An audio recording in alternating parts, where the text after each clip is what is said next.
ఈ రోజు యాక్సిడెంట్ అయినటువంటి కార్మికులకి సరైనటువంటి వైద్యాన్ని కల్పించాలి.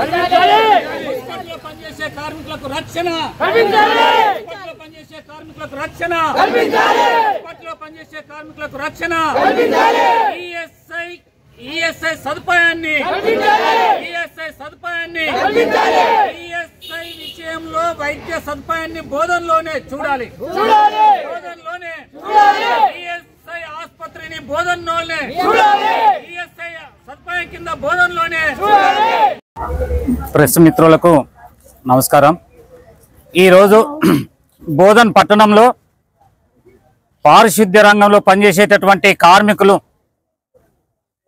సమయం అందాజా 5:30 గంటల సమయంలో వాళ్ళ విధి నిర్వహణలో ఉన్నప్పుడు పనిచేస్తున్న క్రమంలో నిజామాబాద్ నుండి కొత్త బస్టాండ్ నుండి ఇక్కడికి వస్తున్నటువంటి బస్సు అంబేద్కర్ చౌరస్తా దాటి గాంధీ పార్క్ ముందర పనిచేస్తున్నటువంటి రాజం నాగమణి అనేటటువంటి కాంట్రాక్టు అవుట్సోర్సింగ్ కార్మికురాలు ఆమె పనిలో ఉండగా ఆ బస్ వచ్చి స్పీడ్గా వచ్చి ఆమెని గుద్దేసి కొంత దూరం వరకు అట్టనే లాక్కెళ్ళడం జరిగింది.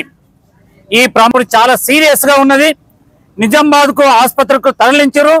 ఇక్కడ బోధన్లో గవర్నమెంట్ ఆసుపత్రికి తీసుకపోతే ఇక్కడ నుండి వాళ్ళు రిఫర్ చేసారు, నిజామాబాద్ తీసుకుపోమని చెప్పి నిజామాబాద్కు తీసుకెళ్లడం జరిగింది. అయినప్పటికీ ఆమె ఆరోగ్య పరిస్థితి చాలా ప్రమాదకరంగా ఉందని చెప్పి చెప్తున్నారు. అంటే మా మున్సిపాలిటీలో పనిచేసేటటువంటి కార్మికులకు ఈ రోజు ఉదయం 5 గంటలకు వచ్చేదాకా కాదంటే 5 గంటలకు పోతున్నారు, పని చేస్తున్నారు. కానీ వారికి ఈ రక్షణ కోసము, వారికి ప్రాణానికి జరిగేటటువంటి రక్షణ కోసము బాధ్యత అనేటటువంటిది, సరైనటువంటి బాధ్యతలు నిర్వర్తించేటటువంటి వాళ్ళు లేరు.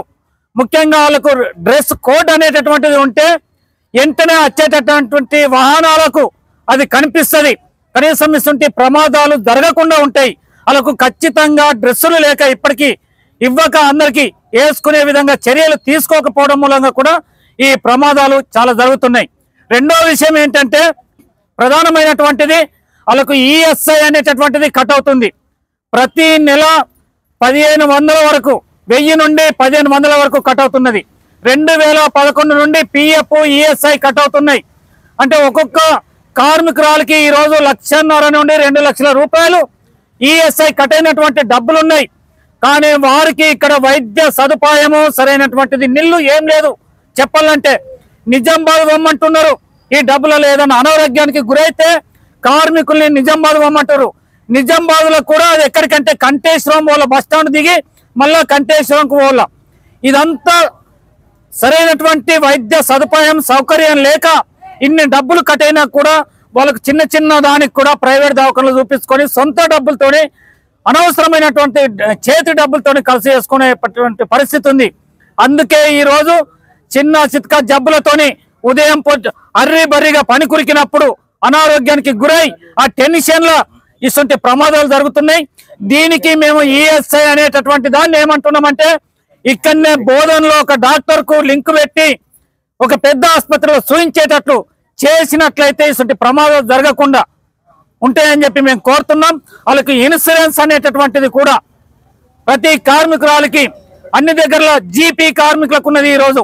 కానీ మా మున్సిపాలిటీలో పనిచేసే కార్మికులకు ఇన్సూరెన్స్ సదుపాయం కూడా లేక చాలా ప్రమాదాలకు గురవుతున్నారు. అందుకని ఐడి కార్డులు, వాళ్ళకు ఐడి కార్డు అనేటటువంటి ఇస్తున్నామని చెప్పన్నారు, తయారు చేస్తున్నామని చెప్పన్నారు. దానికోసం డబ్బులు తీసుకున్నారు. ఇప్పటికీ ఐడి కార్డులు లేక చాలా ఇబ్బందుల పాలవుతున్నటువంటి పరిస్థితి ఉంది. దీని పట్ల ఎంతైనా చర్య తీసుకోవాలంటున్నాం. ముఖ్యంగా ఈ రోజు ఆ రాజం నాగమణికి ఎంబడే మా మున్సిపల్ కమిషనర్ కూడా వెళ్ళినట్టు తెలిసింది. అదేవిధంగా అక్కడ ఎమ్మెల్యే కూడా స్పందించినట్టు తెలిసింది. కానీ ఇటువంటి ప్రమాదం ఏ కార్మికురాలకు జరిగినా భవిష్యత్తులో ఇప్పుడు ఈమె కూడా, ఆమె నిరుపేద కుటుంబీకులు, ముఖ్యంగా ఇలా పనిచేసేటటువంటి కార్మికులందరూ దళితులు, బీసీలు, ఆర్థికంగా పేదరికంలో ఉన్నటువంటి వాళ్ళే ఈ పని చేస్తారు.